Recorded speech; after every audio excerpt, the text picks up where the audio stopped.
Baik anak-anak, pagi hari ini kita akan membahas masih dengan tema yang sama, yaitu tentang 11 negara di kawasan Asia Tenggara atau negara-negara ASEAN.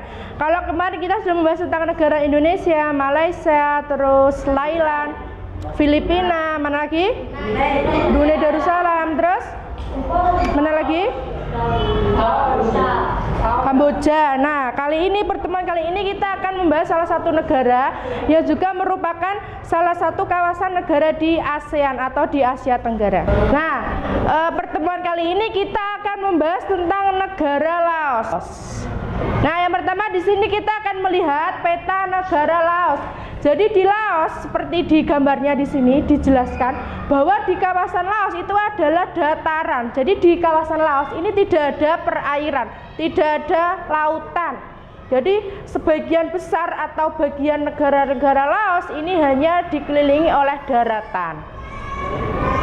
Terus selanjutnya ini adalah lambang negara Laos.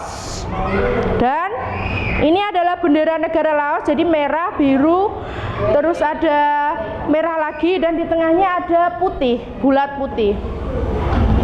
Nah, nama negaranya adalah Laos, ibu kotanya adalah Vientiane.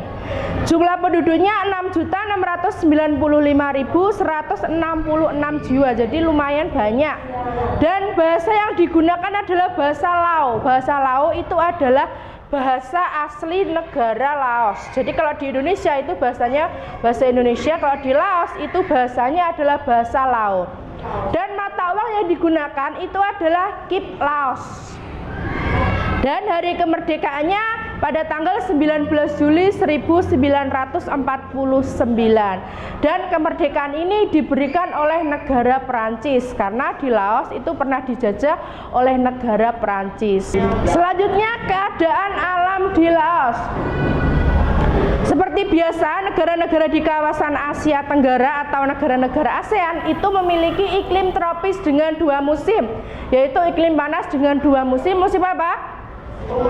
Penghujan dan kemarau. Dan Laos merupakan satu-satunya negara di Asia Tenggara yang jalan masuk ke wilayahnya tanpa melalui laut. Kita lihat pada peta yang di gambar pertama tadi.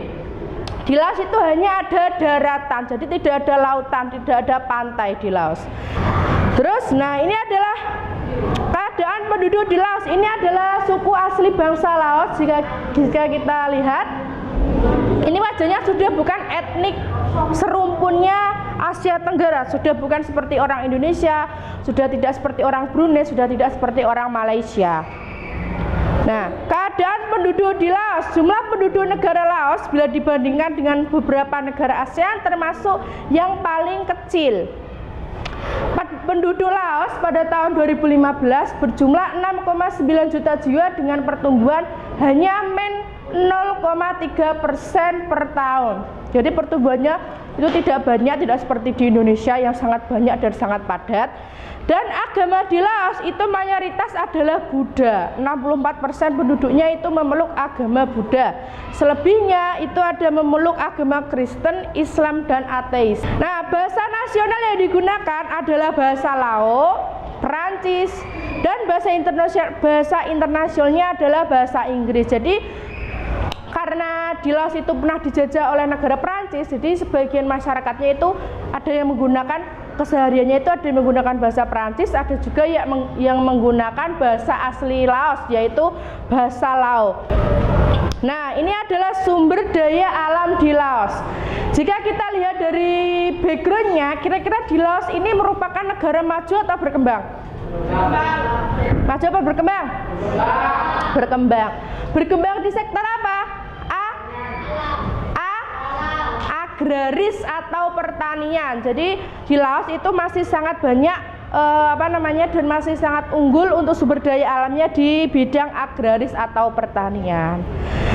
Nah, Laos merupakan negara agraris yang unggul dalam pertanian. Hasil utamanya adalah padi, jagung, dan tembakau. Dan di bidang perkebunan kopi, kayu jati, dan buah-buahan. Tapi masih yang unggul di di negara Laos itu tetap di sektor pertaniannya atau di bidang agraris. Dan di bidang pertambangan hanya ada timah, tembaga, dan batu bara. Hanya ada 3 bahan tambang. Dan di bidang industrinya itu ada penggergajian kayu dan kerajinan. Karena apa? Di sini kita lihat di negara Laos sumber daya alamnya ada kayu jati, ada perkebunan kayu jati, sehingga di bidang industrinya itu bergerak di industri penggergajian kayu. Dan lalu kayu-kayu tersebut itu biasanya diekspor ke negara-negara tetangga, hanya serumpun Asia.